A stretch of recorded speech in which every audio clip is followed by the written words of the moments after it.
مجھے تو سمجھ نہیں آتی غیرت کدھر چلی گئی، دینی غیرت کہاں چلی گئی۔ ہم پتہ نہیں زندہ ہیں، ہمارا زندہ رہنا جرم ہے اگر ہم ان کی مدد نہیں کر سکتے۔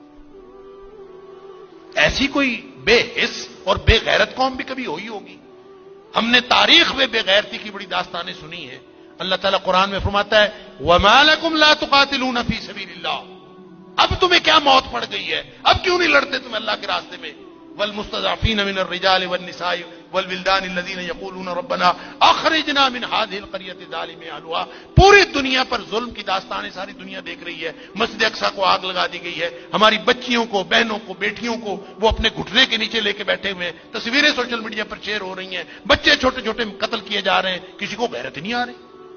مجھے تو یوں لگتا ہے یہ ہماری نمازیں، ہمارے سجدے کیسے قبول ہوں گے؟ ہم جو مجرم ہیں جو آرام سے بیٹھے رہیں، کیا کریں؟ بے بسی کی انتہا ہے۔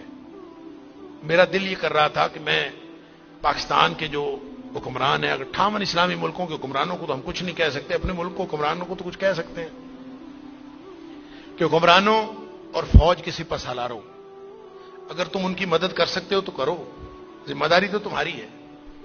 نہیں کر سکتے نا تو ہمیں ایک جہاز میں بھر کے وہاں بھیج دو، کم از کم ہم عزت کی موت ماری جائیں، کم از کم جا کے ہم وہاں پہ ان کے ساتھ شہید ہو جائیں، اللہ کو قیامت کے دن ہم اور نبی کریم صلی اللہ علیہ وسلم کو چہرہ دکھانے کے تو قابل ہوں کہ اللہ ہمیں غیرت تھی، ہمارے اندر کوئی ملی اور دینی غیرت تھی۔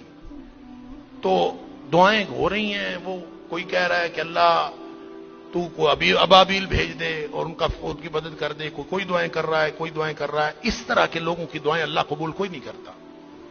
دعاؤں کے لیے بھی غیرت کی ضرورت ہے، آپ پہلے قدم اٹھائیں پھر اللہ سے دعا کریں۔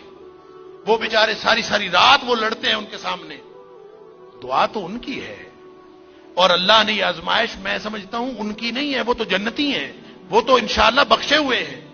آزمائش یہ باقی ساری دنیا کی ہے، ہم ان کی وجہ سے مجرم بن رہے ہیں، اللہ تعالیٰ معاف فرمائے۔ تو یہ جب قاری صاحب پڑھ رہے تھے تو مجھے خیال آ رہا تھا کہ اللہ ان بیچاروں کے پاس طاقت نہیں ہے، وہ پتھر اکٹھے کر کے بیٹھے ہیں، توپوں بندوقوں کا مقابلہ پتھروں سے کیسے ہوگا؟ یا اللہ تو ابابیل بھیج دے، اور تو جس نے ابرہہ کو اور اس کے لشکر کو تباہ و برباد کر دیا تھا، اللہ اس دور جدید کے ابرہہ کو جو ہماری مسجد اقصی کو تباہ کرنے کے لیے آیا ہے اور پوری ملت اسلامیہ دہشت گرد پھر مسلمانوں کو کہا جا، بدبخت پوری دنیا میں بدترین دہشت گردی کرتے ہیں اور پھر بات کرتے ہیں مسلمانوں کی دہشت گردی کرتے ہیں۔ میں تو سمجھتا ہوں پورے 58 اسلامی ملکوں کو اعلان جنگ کر دینا چاہیے، لڑتے لڑتے مر جانا چاہیے، اس زندگی سے وہ موت بہتر ہے۔ ہم نے کیا کیا ہوا ہے؟ کیسی زندگی، کیسا دین، کیا کلمہ پڑا ہوا ہے ہم نے، کیسی قرآن کی باتیں، کیا قرآن کے دروس۔